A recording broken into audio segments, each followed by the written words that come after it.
네, 안녕하세요. 판다 주식TV입니다. 4월 19일 월요일 밤에 준비한 영상입니다. 네, 이번 영상은 두 가지 주제를 다루고 있습니다.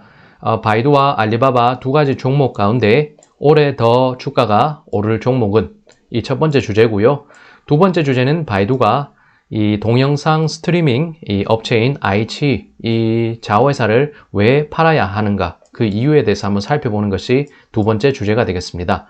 원래는 첫 번째 주제로 영상을 만들다가 두 번째 관련한 내용을 한번 좀 추가를 하면 시장 보시는 인사이트를 조금 얻으실 수 있을 것 같아서요. 조금 자료를 추가했습니다. 네, 그래서 구독과 좋아요로 이렇게 응원을 해주시면 제가 영상을 제작하는데 모두 다 큰 힘이 되겠습니다. 네, 우선 모틀리풀의 레오선이라는 사람이 이 바이두와 알리바바 이 두 종목 가운데 어느 것을 사기가 더 좋은지 거기에 관련한 내용을 기사를 썼길래요. 그 내용을 토대로 하고 그 다음에 제 의견을 첨가하는 식으로 이제 우선 첫 번째 주제를 잡았습니다. 바이두와 알리바바 두 종목 가운데 어떤 것을 매수하는 것이 좋을까? 결론부터 먼저 말씀드리면요. 바이두가 올해 상승 여력이 많다는 설명이 나와 있었습니다. 규제 역풍을 상쇄할 수 있을 정도의 장기적인 성장 가능성, 낮은 밸류에이션 등을 토대로 올해 남은 기간은 바이두가 알리바바보다 종목보다는 주가 상승폭이 클 것으로 본다고 이렇게 분석했습니다. 두 달 전만 해도요, 이 사람은 바이두 종목에 대해서 보수적인 평가를 내놓은 바 있습니다. Is Baidu stuck by? The Chinese tech giant still hasn't fully justified its year-long rally 라고 소개했는데요. 바이두 종목을 사야 할까? 중국 빅테크 기업 바이두 최근의 주가 랠리를 완전히 정당화해 줄 만한 모습, 퍼포먼스는 보이고 있지 않다고 분석했습니다. 두 달 만에 바뀐 이유가 뭘까 궁금하긴 한데요. 아무래도 시장이 시시각각 변화하기 때문에 이러한 부분은 이해가 되는 부분이기도 합니다. 지난 9월 기준에서요, 알리바바와 바이두 종목을 비교하면 알리바바 매수가 더욱 좋았다는 평가를 내린 바 있습니다. 알리바바는 리즈닝을 추론을 한 것은요, 이 이유가 이커머스 사업 굳건한 입지, 클라우드의 사업부의 손실 감소세, 엔트그룹의 IPO 임박 등을 이 알리바바의 강점으로 지적했습니다. 바이두는요, 이 당시에 매출액 감소세, 자회사인 아이치의 모멘텀 상실, 신규 사업인 AI, 자율주행 부문에서의 특별한 매출이 없다는 점을 약점으로 들면서 이 알리바바 주식이 바이두 주식보다는 투자하기가 더 좋다는 이 매수 의견을 내놓은 바 있습니다. 그런데 상황은 아이러니하게 돌아갔습니다. 알리바바 주가는 이때부터 10% 이상 하락, 바이두 주가는 이때부터 70% 이상 상승하면서 예상과는 전혀 다르게 흘러갔던 주가 향방이었습니다. 우선 알리바바 관련한 내용을 먼저 보겠습니다. 알리바바는 지속된 악재성 뉴스가 나오면서 주가는 내리막길을 가게 됐습니다. 지난해 9월 이제 트래킹을 해보면요. 지난해 9월부터 마윈이 중국 금융 시스템을 전당포라고 하면서 중국 금융 시스템 후진성을 비판한 가운데 11월 엔트그룹 IPO가 중단됐습니다. 12월 중국 감독 당국은요. 알리바바의 무허가 합병을 이유로 해서 행정처벌을 내렸고 이커머스 부분에서 반독점 관련한 조사에 착수하게 된 것입니다. 그 이후에는 중국 정부는 압박 강도를 더욱더 높였습니다. 알리바바의 미디어 자산인 SCMP, 사우스 차이나 모닝 포스트를 비롯해 미디어 자산 매각, 국영기업과 데이터를 공유하라, 경영 감독을 위한 더 많은 공산당원을 고용하라는 등의 요구를 하기도 했습니다. 그렇게 하면서 최근에 중국 시장 감독 총국이요. 알리바바의 반독점법 위반 명목으로서 과징금 3조 원 처분을 내리기도 했습니다. 그런데 상황은 반전이 일어났는데요. 이제 최악의 상황이 끝났다는 시장 내 반응과 함께 이제 알리바바 주가의 내리막은 끝이 나게 됐습니다. 주가가 조금 반등하는 모양을 보이면서 조금 안정된 흐름으로 이어지고 있고요. 그렇긴 하지만 또 다른 도전들에 직면한 상황이라고 레오선이라는 사람은 분석했습니다. 엔트그룹은 국유은행의 감독하에 둘 수 있는 금융지주사로 조직 개편을 하는 것을 요구받은 상황이고요.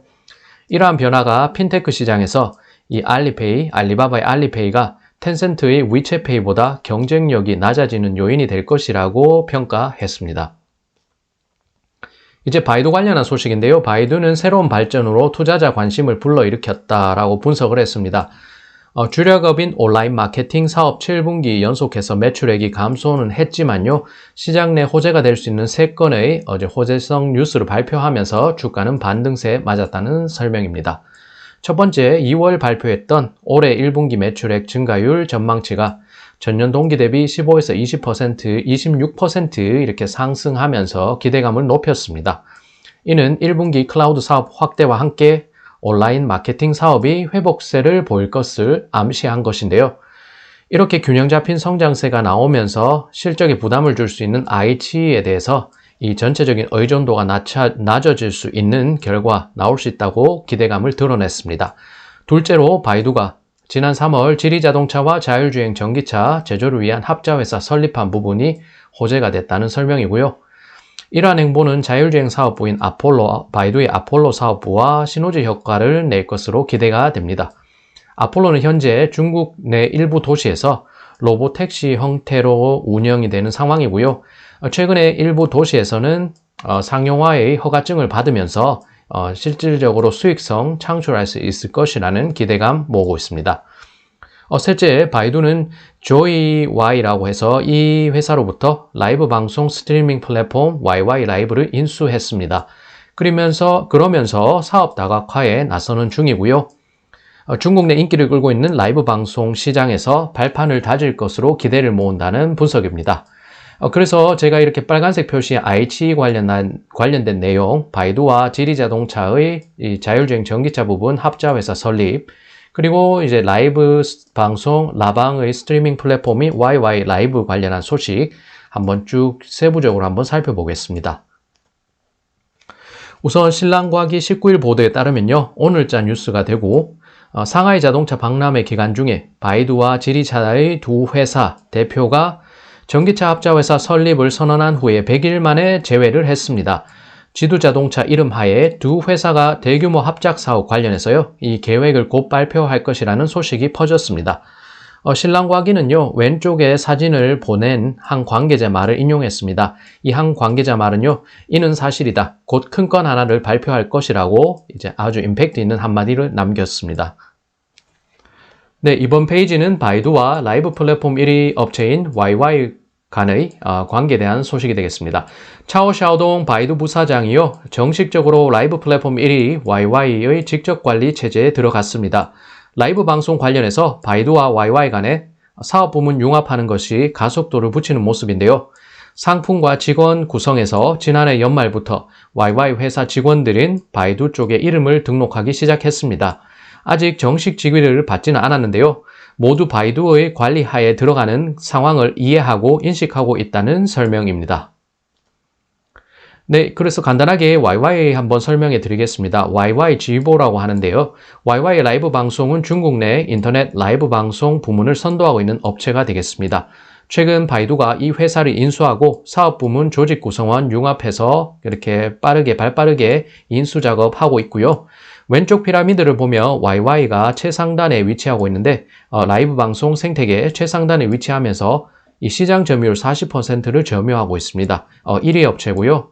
그래서 바이두가 최근까지 플랫폼 사업 여러 개를 조금 말아먹긴 했는데요. 이번만큼은 점유율 1위 업체로 인수를 하면서 시장 내 기대감을 높이는 상황이고요. 바이두의 AI 알고리즘을 활용하면서 이 사업상 라이브 방송의 사업에 있어서 시너지를 낼 것으로 기대가 됩니다. 또 이 부분은 제가 예전에 한번 다뤄보고 싶었던 뉴스긴 한데요. 한 10일 정도 이제 시간차 갭이 있는데 그래도 한번 라이브 방송 부분이니까 한번 체크하셨으면 좋겠어서 준비해 봤습니다. 바이두도 이제 장사 수완 발휘할 수 있음을 보여준 뉴스이고요. 이 사람은 중국을 대표하는 MC, 이제 엔터테인먼트 MC가 되고요. 최근 바이두가 유명 MC인 리웨이자를 섭외해서 라이브 방식의 홈쇼핑을 진행했습니다.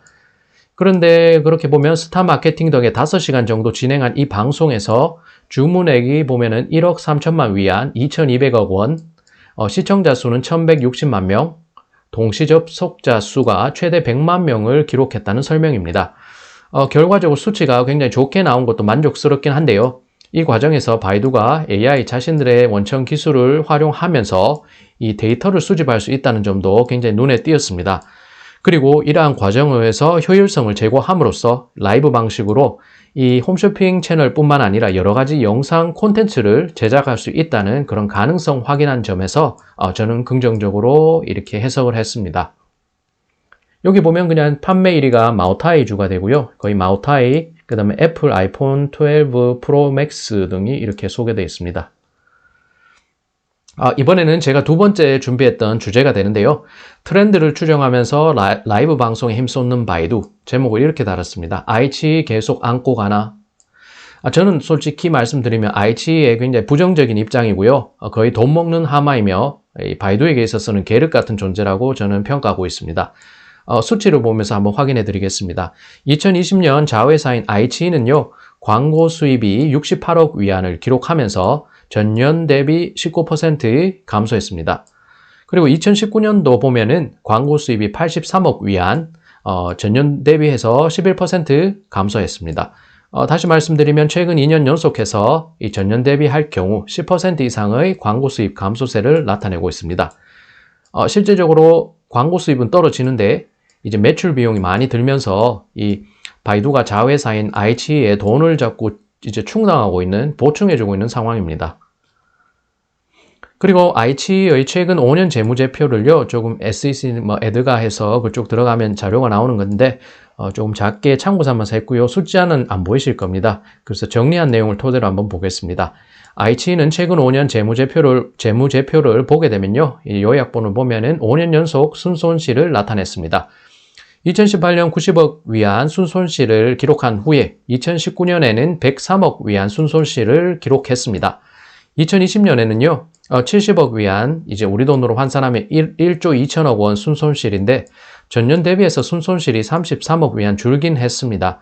그렇지만 순손실 규모가 우리 돈으로 1조 원을 웃도는 상황으로 정말 이제 경영 성과가 좋지 않다는 거 확인할 수가 있습니다.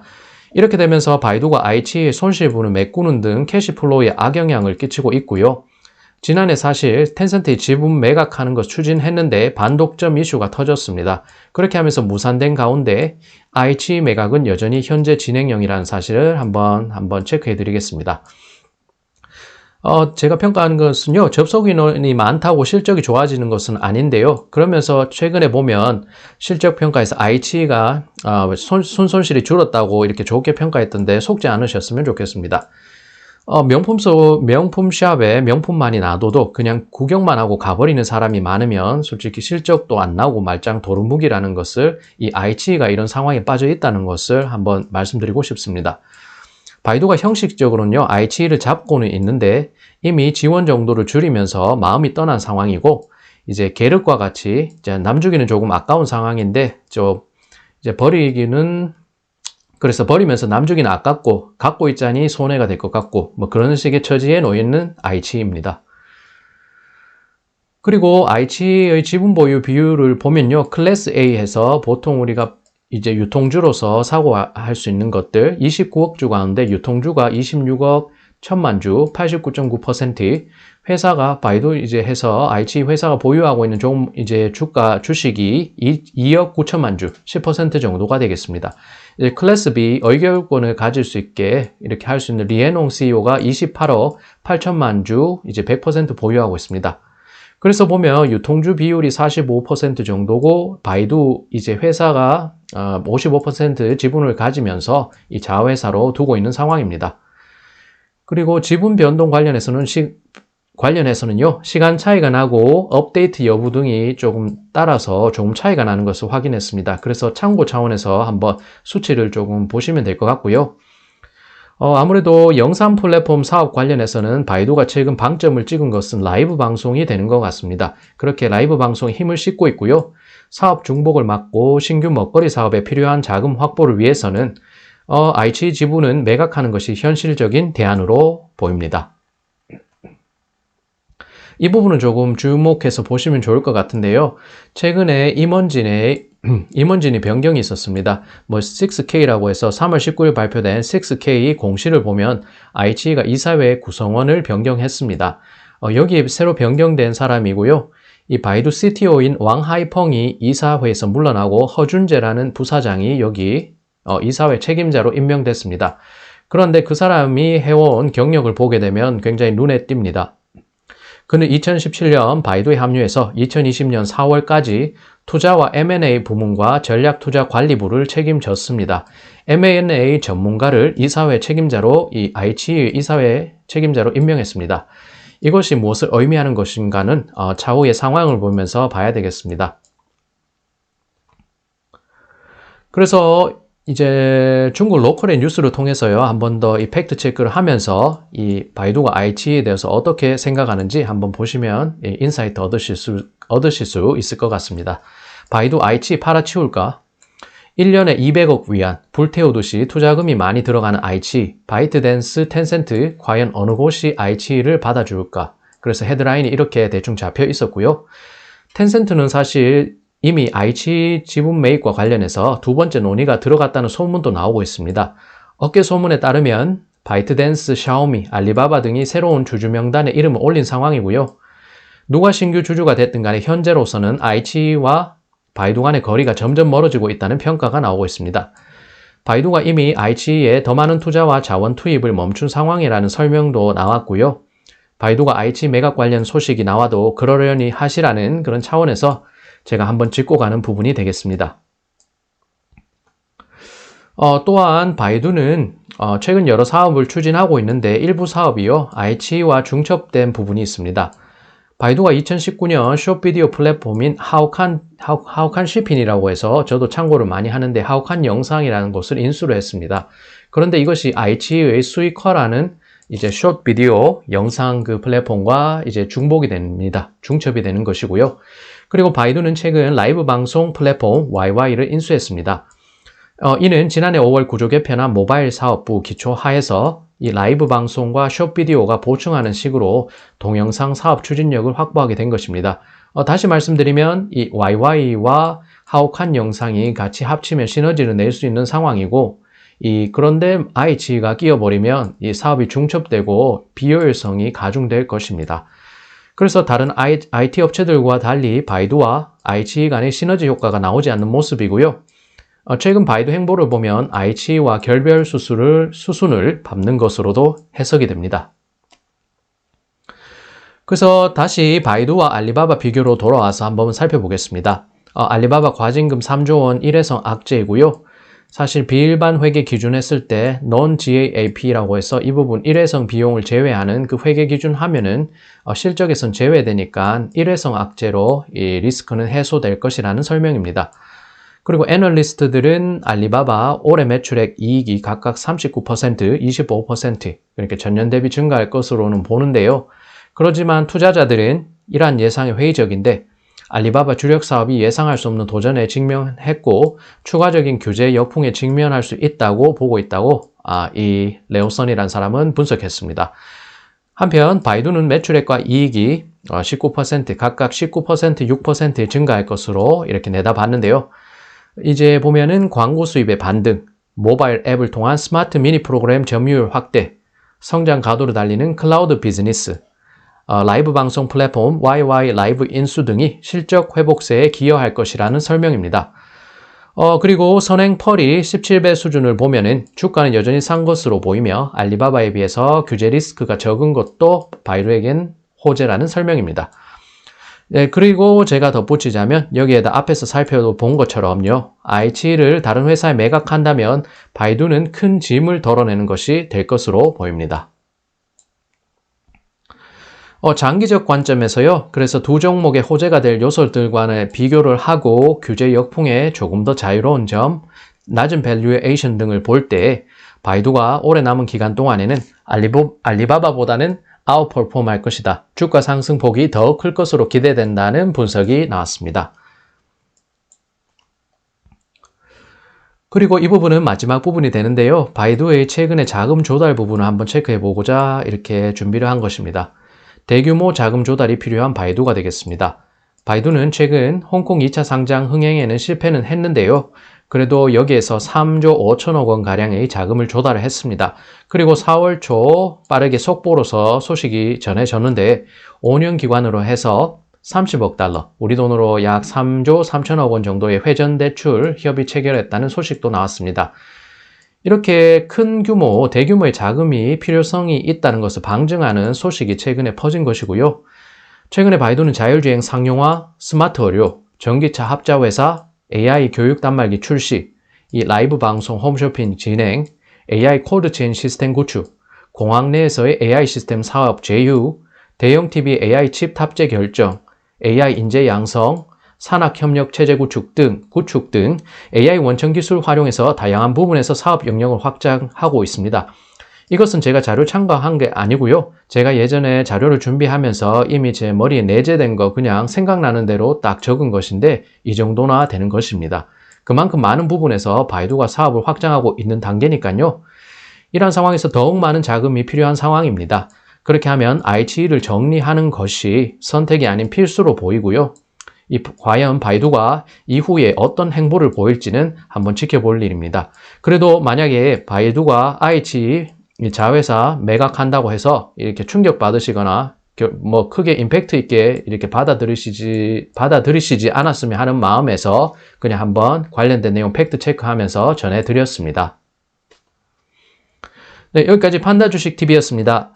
우선 첫 번째 주제를 했으면 빠르게 볼 수 있는데요. 그래도 두 번째, 이 IH, 이 자회사의 지분 처분할 것인가 안 할 것인가 그 부분에 대해서 인사이트 한번 얻으셨으면 하는 바람에서 두 번째 주제 한번 준비해 봤습니다. 조금이나마 유익한 자료 됐으면 바라고요. 다음에도 좋은 자료 준비해서 여러분들 찾아뵙겠습니다. 네, 항상 시청 감사드리고요. 영상이 유익하셨다면 구독과 좋아요로 한 번 더 체크를 해주시면은 제가 영상을 제작하는데 항상 힘을 받겠습니다. 네, 다음에도 또 찾아뵙겠습니다.